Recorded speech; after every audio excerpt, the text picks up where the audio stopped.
নমস্কার, Bengali kitchen ব্লগে আপনাদের সবাইকে স্বাগত। আজকে চলে এসেছি আরেকটা নতুন রেসিপি নিয়ে।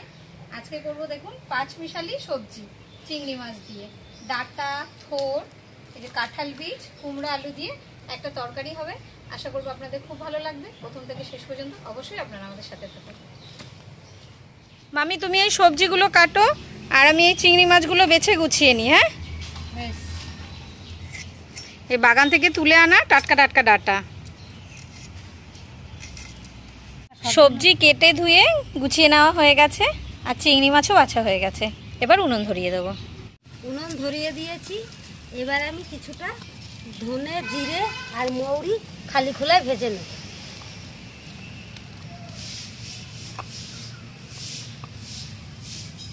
খানিকটা জিরে, কিছুটা মৌরি আর অল্প ধনে। মশলাটা ভাজা হয়ে গেছে, এবার ঢেলে দেবো।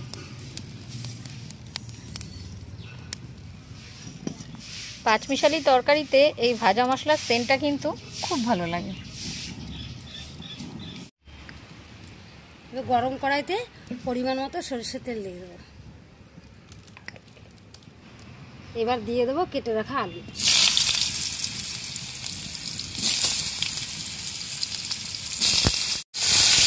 আলুগুলো কিছু সময় ভেজে নেব। আলুটা সেদ্ধ হওয়ার জন্য আমি সামান্য লবণ দিয়ে দেবো।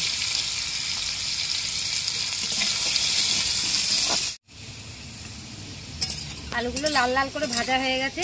এবার দিয়ে দেবো কেটে রাখা কাঁঠালের দানা।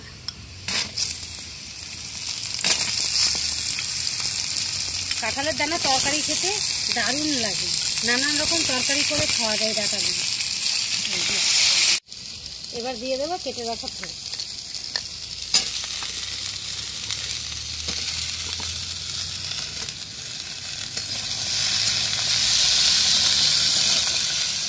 থোর, আলু, কাঁঠাল বীজটা প্রায় ভাজা হয়ে এসছে। এবার দিয়ে দেবো এর মধ্যে কেটে রাখা কুমড়োটা। কুমড়োটা দিয়েও বেশ কিছু সময় কষিয়ে নেব।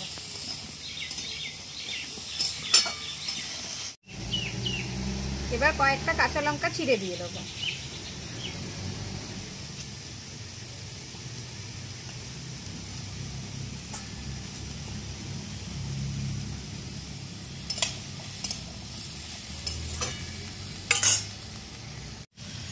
সবজিগুলো বেশ কিছু সময় কষানো হয়ে গেছে। এবার আমি দিয়ে দেবো স্বাদ অনুযায়ী লবণ,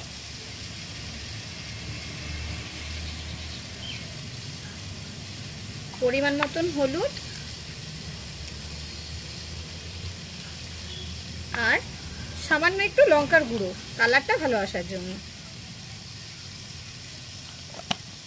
এবার অল্প পরিমাণ জল দিয়ে আরেকটু সময় কষিয়ে নেব।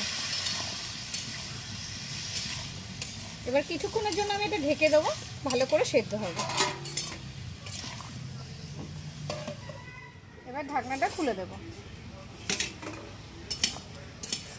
সবজিটা প্রায় কষানো হয়ে এসছে। এবার কেটে ধুয়ে রাখা ডাঁটাগুলো দিয়ে দেবো।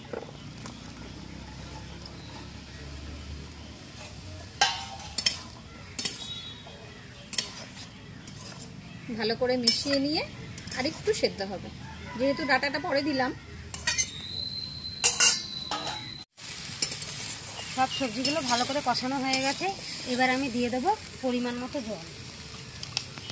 রং বেরঙের সবজি রান্না করলেও দেখতেও বেশ সুন্দর লাগে।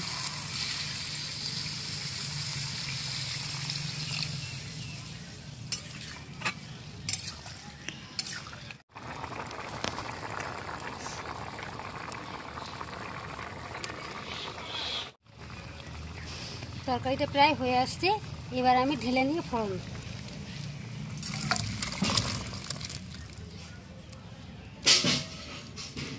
কড়াই গরম হয়েছে। এবার আমি তেল দিয়ে দেব।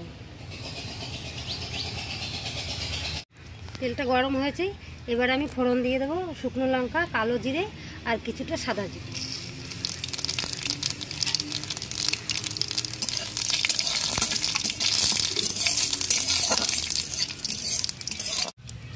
নুন হলুদ মাখিয়ে রাখা চিংড়ি মাছটা আমি এই ফোড়নের উপরেই ঢেলে দেবো।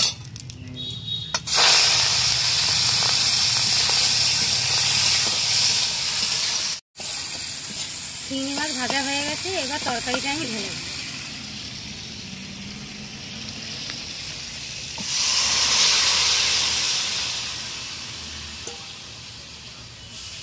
ভালো করে মিশিয়ে দেবো।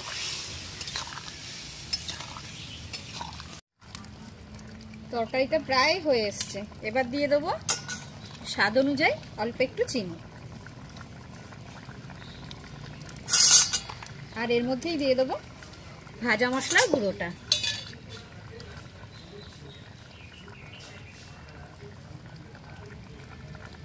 এবার নাড়িয়ে নিয়ে নামিয়ে দেবো।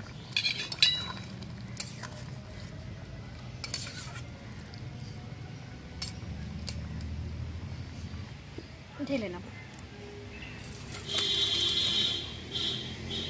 তরকারিটা দেখতে যতটা সুন্দর হয়েছে, খেতেও কিন্তু খুব ভালো লাগে। অবশ্যই আপনারা কিন্তু বাড়িতে একবার বানিয়ে খেয়ে দেখবেন। আমাদের এই ডাঁটা আলু আর কাঁঠাল বীজের তরকারিটা যদি ভালো লেগে থাকে তাহলে লাইক, কমেন্ট ও শেয়ার করে দেবেন। আরও নতুন নতুন রান্না দেখার জন্য চ্যানেলটিতে সাবস্ক্রাইব করে দেবেন। দেখা হচ্ছে পরের ভিডিওতে। নমস্কার।